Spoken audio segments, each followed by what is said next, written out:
Olá, sociedade de consumo pop, estamos de volta, esse é o Keeping Up with the Peixoto, o daily vlog do Quatro Coisas, onde todos os dias estamos aqui conversando sobre notícias, novidades, rumores, fofocas e confusões da cultura pop. Sou o Pablo Peixoto, o youtuber que mais trabalha no Brasil, tá liberado a almoçar, e hoje, tradicionalmente, fazemos nossa review de X-Men 97, que estreia na madrugada de terça para quarta, então quarta-feira o primeiro vídeo, eu gosto de falar do episódio enquanto tá quente na memória de vocês, fresco na memória de vocês. E esse episódio se chama Bright Eyes, Olhos Brilhantes, que poderia ser o Ciclope, poderia ser até o Gambit, que tem olhos vermelhos, poderia ser o Noturno, que tá com os olhos também com um farol de milho, mas não, mais provável é que faz referência ao Cable. Cable que aparece uma cena, que já é recorrente na abertura, dele lutando contra o Apocalipse, ali já indica que o Cable tem alguma coisa a ver com a história.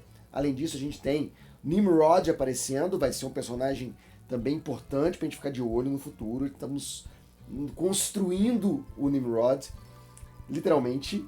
E também aparece outras imagens da Fênix e de outros personagens que a gente já do Bishop, né, inclusive, que a gente já tinha visto em outras versões, sem alterações na equipe dessa vez, Noturno na abertura. E aí começa com o funeral do Gambit, eles usam uma foto do Gambit lá do book dele, com as cartas e tal. E todo mundo triste, todo mundo lá no funeral do companheiro, do amigo. E a Jubileu fica revoltada, estilo Kitty Pryde, porque a vampira não foi no enterro. Na verdade, a Tempestade já poderia ter aparecido nesse enterro, né? Mas a Tempestade parece que resolveu mimir um pouquinho, resolveu descansar, porque já tá sabendo que deu treta em Genosha.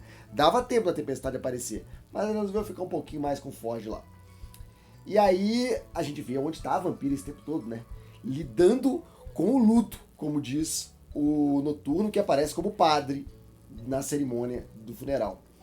E aí a vampira, meu irmão, mexeu com a mulher, ficou vingativa, ela tá atrás do Gary de qualquer jeito, descobre, vai até a base lá que ele tava preso, faz um rebu, faz um escarcel, destrói um monte de coisa, e ela encontra o General Ross, né? O General Ross da história do Hulk tá lá.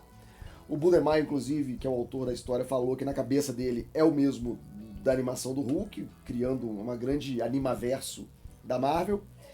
E o Hulk vermelho, né? A gente sabe que o General Ross é o Hulk vermelho. E quando a vampira pega ele pelo colarinho e fica piscando uma luz vermelha, eu falei, ah, meu Deus, será? Não, não era. E ela vai até uma base militar para descobrir onde está o cara. E é lá que ela encontra quem? Uma participação especial que a gente tá aguardando 2 semanas. O Capitão América, o Bandeiroso. Então ela troca uma ideia com ele, o Capitão América quer ajudar, tá sensível ao dilema mutante, mas você sabe que, né, assim, só quer lacrar, né? O Capitão América só quer falar que é bonzinho, mas na verdade na hora de agir, ele tem que seguir as regras, afinal de contas ele é o cara, pô, ali, americano, né? Ele representa um país, e como ele conta que o Gary que está no México, na cidade do México, ele não pode interferir em outros países usando a bandeira dos Estados Unidos. Afinal de contas, os Estados Unidos nunca interferiu em país nenhum, nunca invadiu país nenhum, nunca fez nada. Nada. Ó, estou aqui, ó, só passando. Oi. Né?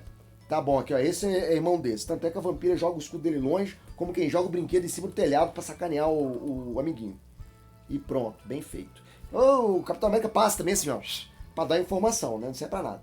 Só pra gente poder ficar... existe um universo compartilhado. É claro que existe um universo compartilhado. Existe, inclusive, uma propaganda da indústria de Stark nesse episódio. Tá tudo no universo Marvel, gente. Os personagens do Marvel estão todos espalhados aí. E aí, a vampira vai atrás do Garrick. Vamos seguir a vampira um pouquinho, que vai e volta a história, mas vamos seguir a vampira. Ela vai atrás do Garrick e descobre, agora sim, que tem mais gente por trás disso. Porque ela quer que o Garrick fale e ele diz assim, não vai mais funcionar pra mim aquele truque da Jean Grey ler minha mente. E ela fala assim, não preciso da Jean Grey pra ler sua mente não, seu mané. Pega a mão dela e rouba os pensamentos dele, né? Rouba os poderes dela pra roubar as memórias dele, pra descobrir onde é que tá o Bolivar Trask, que é o responsável pelo molde mestre que destruiu Genosha. Aí ela tem uma visão, cara, que aí aparece um outro vilão. Um vilão que já tinha aparecido. Aquela fotozinha do Forge ali, com o cientista do lado e um cara do outro lado que tava tapado. É ele, o Bastião. O Bastion. que é um vilão dos X-Men mais recente, que deu muito trabalho para os X-Men desde então. E ele é um sentinela humano, né? Ele é uma máquina humana, tipo um androide, caçador de mutante. Odeia mutante por programação mesmo. Tá? Não tem aqui essa história aí de o preconceito estrutural. Não. O cara foi programado para odiar mutante e vai até as últimas consequências. E ele tá fazendo experiências ali com ciborgues, com androides, para criar o sentinela perfeito para destruir os X-Men. Ele tá aprendendo com os X-Men. E ele transformou, inclusive, Bolivar Trask em um sentinela humano. Já antecipando o Nimrod que vem aí, que é o sentinela do futuro lá, o Motherfucker Sentinela. E os X-Men, ao mesmo tempo, estavam lá em Genosha, ajudando a reconstruir a cidade, ajudando a encontrar os feridos. E nos escombros lá de Genosha, eles conseguem achar mais um sobrevivente, a Emma Frost, a Rainha Branca, que agora tem a pele de diamante.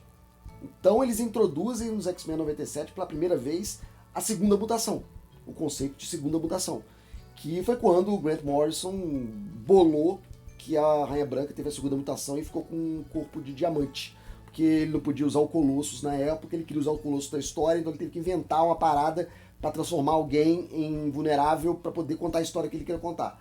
E aí a Emma Frost ganhou essa segunda mutação por falta de Colossus. Eles encontram também com o Cable vindo do futuro, troca uma ideia com a Jean, troca uma ideia com o Scott. Scott percebe que o Cable é filho dele, e o Bright Eyes, né, daí os X-Men vão todos pra Madripoor atrás do Bolivar Trask. Chega lá, eles encontram o cara, a vampira pega ele, né, pra ele confessar, coloca ele no parapeito assim, e porra, deixa o cara, largou o cara, né, cara, e aí o Noturno não sai pra nada, né, cara, era a hora do Noturno fazer o puff, pronto, resolveu, mas ele precisava cair, sabe por quê? Pra ele virar o sentinela ciborgue lá, que explode os X-Men tudo, voa pedra pra tudo que é lado, eles conseguem conter lá o dano, mas a vampira desmaia e aí tem um outro combate e a gente descobre que nesse combate, na verdade, rolou que o Bastião tava acompanhando tudo. E o seu Sinistro fala assim, você devia ter usado sua carta mais forte pra acabar de vez com os X-Men. E ele fala, Sinistro, deve ser otário, você tá desde 92 tentando derrotar esse cara e não tá conseguindo. Em 92 é quando estreia a animação, né? E o Sinistro foi o primeiro vilão da animação. Ele que tava por trás do esquema do Morpho lá e tal. E aí ele, porra, fala assim, eu tô observando os caras, tô pegando o jeito que eles trabalham, tô pegando a estratégia deles, a tática deles, e eu vou usar contra eles no futuro. E aí a gente vê que o Bastião, na verdade, tá comandando tudo. Ele comanda o Sinistro, que comanda o Garrett, que comanda o Bolivar, e tá todo mundo dentro da teia de influência do Bastião, que é o grande vilão da história nesse momento. Vai tentar destruir os mutantes através do OTZ, que é OZT na imagem, mas eles falam OTZ, por quê? Porque é a Operação Tolerância Zero, que vai ser provavelmente a história que os X-Men vão entrar agora, adaptar nesses 3 últimos episódios que vem por aí, que é Tolerância e Extinção, palavra tolerância de novo, Tolerância e Extinção, parte 1, 2 e 3. São 3 partes até a season finale. Então vai ser uma grande história dividida em 3 partes, com o confronto final entre os Sentinelas, Nimrod, Molde Mestre, Bastião e todo mundo contra o que sobrou dos X-Men. E vamos lembrar que o Bastião, inclusive, está espionando o Shi'ar. Pegou o canal de televisão Shi'ar lá quando a Lilandra falou que ia casar com o professor. Então ele sabe que o professor está vivo e provavelmente ele sabe que o professor está chegando. Então a chegada do professor vai bagunçar o bagulho. E ainda tem o Magneto, porque o Bastião salvou o Magneto, tá mantendo o Magneto prisioneiro com a coleira de mutante e fazendo a barbinha do Magneto, ouvindo Purple Man-Eater, que ele é Purple, né? Então ele fez uma piada com ele mesmo, fazendo a barbinha do Magneto lá, pá, com aquela coisa, né? Uma navalha na mão, aquela simbologia toda. Por falar em simbologia, o Roberto da Costa, nosso brasileirinho, sai do armário. Conta pra mãe dele que ele é mutante, com a ajuda do Jubileu. O Jubileu dá uma força lá, e ele fala, mãe, eu sou mutante, pô. E a mãe dele ela tem uma reação que é muito comum com pessoas homossexuais quando se revelam pros pais. A mãe vira e fala assim, mas eu sempre soube, isso acontece muito. E eles usam isso numa metáfora, né, com pessoas gays se assumindo, parece muito com aquela cena do X-Men 2. Você poderia tentar não ser um mutante. E é mais ou menos isso, só que de forma mais sutil, que a mãe do Roberto fala. Ela fala, olha, tudo bem, eu aceito, a gente só sabia. Nossa casa pegou fogo 3 vezes, desde que você fez 16 anos. Seu iate explodiu, alguma coisa errada estava acontecendo. A gente sabia que você era mutante, a gente queria que você contasse. A gente não queria te expor. Mas falar em expor, você não pode contar pra ninguém, porque as nossas ações da nossa empresa vão cair muito se descobrirem que tem um mutante na família. Ainda mais agora, depois do que aconteceu em Genosha. E aí tem aquela outra situação, né? Tudo bem se você for mutante, mas não vai ser mutante assim, esculachado, não. Vai ser um mutante discreto. Entre 4 paredes, tudo bem você ser mutante, mas não precisa esfregar sua mutação na frente das pessoas de bem. É isso que ela falou, e também tem uma certa dose de realidade aí. Então esse foi o episódio de X-Men 97 dessa semana. Muito bom, mais um grande episódio. Vampira muito emocional, as partes de ódio, as partes de dor, e muito forte, né? O Noturno também fazendo essa ponte emocional para guiar a vampira no luto é muito bacana também. E X-Men 97, cara. Que série legal que tá rolando, que presente que a gente ganhou da Marvel Studios com a continuação dessa história. E eu vou ficando por aqui. Se você viu alguma coisa do episódio que você quer comentar, deixa aqui nos comentários. E daqui a pouco a gente tá de volta com mais assunto da cultura pop. Já estão aparecendo na tela opções para você clicar e ficar mais um pouquinho comigo. Até mais, até breve, até já.